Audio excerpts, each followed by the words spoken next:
Welcome to rhythm of learning. ഇന്നത്തെ ക്ലാസ്സിൽ നമ്മൾ കുറച്ച് കറണ്ട് അഫയേഴ്സ് ആണ് പഠിക്കാൻ പോകുന്നത്. ക്ലാസ്സിലേക്ക് കടക്കാം കേട്ടോ. അന്താരാഷ്ട്ര കുറ്റകൃത്യങ്ങൾ തടയുന്നതിന് വേണ്ടി ഇന്റർപോളിന്റെ സഹായത്തോടെ റെഡ് കോർണർ നോട്ടീസ് നൽകുന്നതടക്കമുള്ള നടപടികൾ മുന്നോട്ട് കൊണ്ടുപോകുന്നതിനായി CBI വികസിപ്പിച്ച പോർട്ടലിന്റെ പേര് എന്താണ്? Bharat poll portal. എന്താണ്? Bharat poll portal. 2025 ജനുവരിയിൽ സ്ഥാനം രാജിവെച്ച കേരള നിയമസഭാ അംഗത്തിന്റെ പേരെന്താണ്?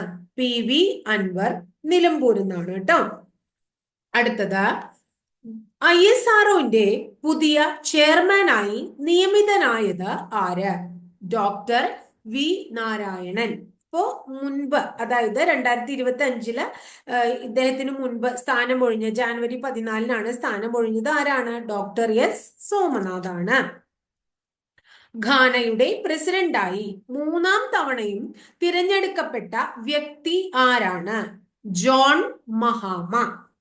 നെക്സ്റ്റ് വൺ, സമഗ്ര സംഭാവനയ്ക്കുള്ള 2020 JC ഡാനിയൽ പുരസ്കാരം ലഭിച്ച പ്രമുഖ മലയാള ഗായകൻ 2025 ജാനുവരി 9 അന്തരിച്ചു. അദ്ദേഹത്തിന്റെ പേരെന്താണ്? P ജയചന്ദ്രൻ. നെക്സ്റ്റ് വൺ, ഭൂമിയിലെ ഏറ്റവും ചൂടേറിയ വർഷമായി കണക്കാക്കപ്പെട്ടത് ഏതാണ്? 2024. 2024 ഏറ്റവും ചൂടേറിയ ദിവസം ജൂലൈ 10 ആയിരുന്നു. 2025 ജാനുവരി 8 അന്തരിച്ച കവിയും ചലച്ചിത്ര നിർമ്മാതാവും എഴുത്തുകാരനും കൂടിയായിരുന്ന മാധ്യമ പ്രവർത്തകൻ ആരാണ്? പ്രതീഷ് നന്ദി. അദ്ദേഹത്തിന്റെ വളരെ പ്രശസ്തമായിട്ടുള്ള ഒരു സംഘടനയുണ്ട്, people for animals. People for animals. People for animals എന്ന് പറയുന്നത് ഇന്ത്യയിലെ തന്നെ ആദ്യത്തെ മൃഗ അവകാശ സംഘടനയാണ്. ഇത് പ്രതീഷ് നന്ദിയും അതുപോലെ മേനകാ ഗാന്ധിയും ചേർന്ന് രൂപീകരിച്ച ഒരു സംഘടനയാണ്. വളരെ പ്രധാനമാണ്, ശ്രദ്ധിച്ചു വെക്കണം കേട്ടോ. അടുത്തത്, രാജ്യത്തെ ആദ്യ ഗ്ലാസ് കടൽ പാലം നിർമ്മിച്ചത് ഏത് സംസ്ഥാനത്താണ്? തമിഴ്നാടാണ്.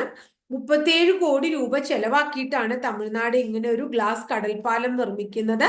കന്യാകുമാരിയിലെ വിവേകാനന്ദ പാറയ്ക്കും തിരുവള്ളുവർ പ്രതിമയ്ക്കും ഇടയ്ക്കാണ് ഈ കടൽപ്പാലം കാണപ്പെടുന്നത്, ഗ്ലാസ് കടൽപ്പാലം കേട്ടോ.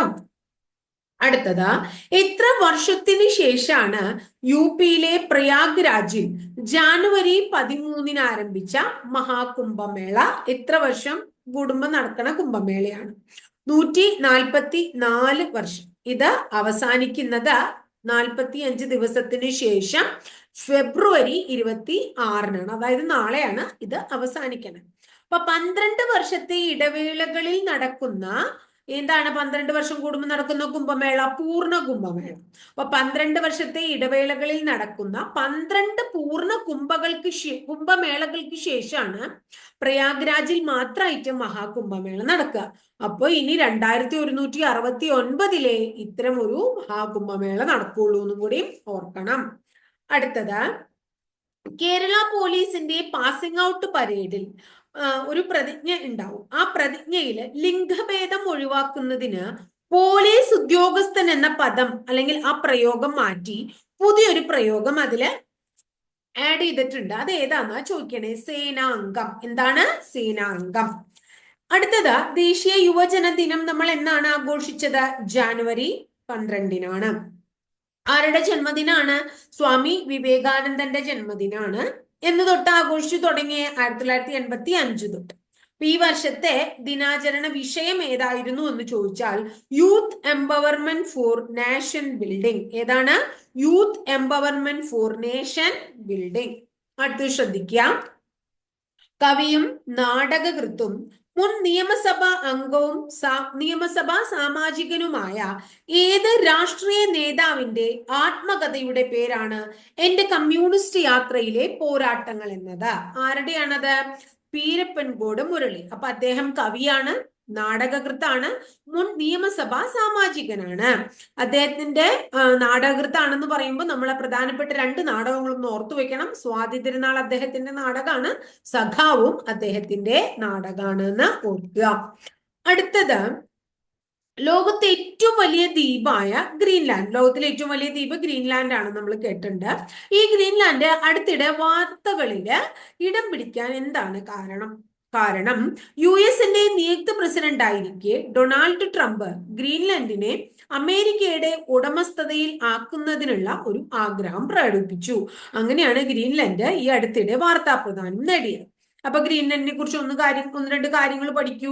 ഗ്രീൻലാൻഡിലെ തലസ്ഥാനം ഏതാണെന്ന് ഓർത്തു വെക്കൂ, ന്യൂകപ്പ്. ഗ്രീൻലാൻഡ് വളരെ രസകരമായിട്ടുള്ള ഒരു പ്രത്യേകത എന്താ അറിയോ നിങ്ങൾക്ക്? വർഷത്തിൽ 2 മാസം മാത്രമേ സൂര്യപ്രകാശം ഗ്രീൻലാൻഡില് ലഭിക്കുള്ളൂ. 80% ഗ്രീൻലാൻഡിന്റെ പ്രദേശങ്ങളും മഞ്ഞു മൂടിയിട്ടാണ് കിടക്കുന്നത്. ഇനി അടുത്തത്, ഗ്രീൻലാൻഡ് 1814 തൊട്ട് ഡെൻമാർക്കിന്റെ ഒരു കോളനി ആയിരുന്നു. 1979 മുതൽ ഡെൻമാർക്കിന്റെ അധീനതയിലുള്ള സ്വയംഭരണ പ്രദേശം കൂടിയാണ് ഗ്രീൻലാൻഡ് എന്ന് ഓർത്തു വെക്കണം കേട്ടോ. അടുത്ത ചോദ്യം, അടുത്തിടെ കാട്ടുതീ നാശം വിതച്ച US നഗരം ഏതാണെന്ന് ചോദിച്ചു കഴിഞ്ഞിട്ടുണ്ടെങ്കിൽ ലോസ് ഏഞ്ചൽസ് ആണ്. ഏതാണ്? ലോസ് ഏഞ്ചൽസ് ആണ് കേട്ടോ. അപ്പൊ ഇത്രയാണ് ഇന്നത്തെ നമ്മുടെ കറണ്ട് അഫയേഴ്സിൽ പഠിക്കാനുള്ളത്. വളരെ ഇമ്പോർട്ടന്റ് ആണ്. നമുക്കറിയാം മെയ് മാസത്തിൽ പരീക്ഷ തുടങ്ങുകയാണ്. അപ്പോൾ കറണ്ട് അഫയേഴ്സിന് വളരെ ഇമ്പോർട്ടൻസ് ഉണ്ട്. ഒരാഴ്ചയിൽ 1-2 ക്ലാസ് ഒക്കെ ഞാൻ കറണ്ട് അഫയേഴ്സുമായിട്ട് റിലേറ്റഡ് ആയിട്ട് അപ്ലോഡ് ചെയ്യുന്നുണ്ട്. വളരെ ഭംഗിയായിട്ട് നിങ്ങളത് മുന്നോട്ട് പഠിച്ചു പോവുക. അപ്പൊ ഇത്രയും നാളും അപ്ലോഡ് ചെയ്തതൊക്കെ പഠിച്ചു എന്ന് വിശ്വസിക്കുന്നു. ടോപ്പിക് വൈസ് കറണ്ട് അഫയേഴ്സും സ്റ്റേറ്റ്മെന്റ് രൂപത്തിലുള്ള കറണ്ട് അഫയേഴ്സും ഒക്കെ നമ്മൾ അപ്ലോഡ് ചെയ്യുന്നുണ്ട് കേട്ടോ. അപ്പോൾ കണ്ട് പഠിക്കുക. ക്ലാസ് ഇഷ്ടപ്പെട്ടു എങ്കിൽ തീർച്ചയായിട്ടും നിങ്ങളുടെ കൂട്ടുകാർക്കൊക്കെ ഒന്ന് ഷെയർ ചെയ്ത് കൊടുക്കൂ. ആദ്യമായിട്ട് ചാനൽ കാണുന്ന കുട്ടികളാണെങ്കിൽ ചാനൽ ഒന്ന് സബ്സ്ക്രൈബ് ചെയ്യുക കൂടെ ചെയ്യൂ കേട്ടോ. അപ്പോൾ ഇത്രയേ ഉള്ളൂ ഇന്നത്തെ ക്ലാസ്സിൽ. അടുത്ത ദിവസം വളരെ നല്ലൊരു ടോപ്പിക്കുമായി നമുക്ക് വീണ്ടും കാണാം കേട്ടോ.